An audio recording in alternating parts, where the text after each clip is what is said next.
తెలుగు రాష్ట్రాల రైతులకు కీలక అలర్ట్. ఎండల తీవ్రత నుంచి ఉపశమనం కలిగిస్తూ అన్నదాతలు ఎంతో ఆశగా ఎదురుచూస్తున్న తొలకరి పలకరించింది.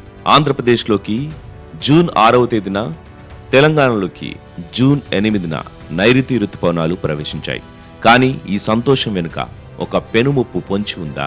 ఎండిపోయిన భూములు, ఆకాశం వైపు చూస్తున్న రైతులు, ఆపై ఒక్కసారిగా ఆకాశంలో మేఘాలు కమ్మడం, అక్కడక్కడా కురుస్తున్న వర్షాలు. అవును, ఈసారి వాతావరణాన్ని ఎల్నినో భూతం భయపెడుతోంది.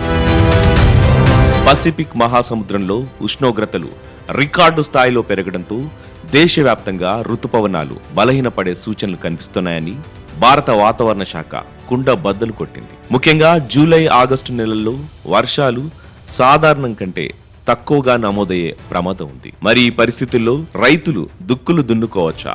విత్తనాలు ఎప్పుడు వేయాలి? ఈ సందేహాలకు వ్యవసాయ నిపుణులు సలహా ఇలా ఉంది. రుతుపవనాలు వచ్చినా ఎల్నినో ప్రభావం వల్ల వర్షాలు తక్కువగా పడే ఛాన్స్ ఉందంట.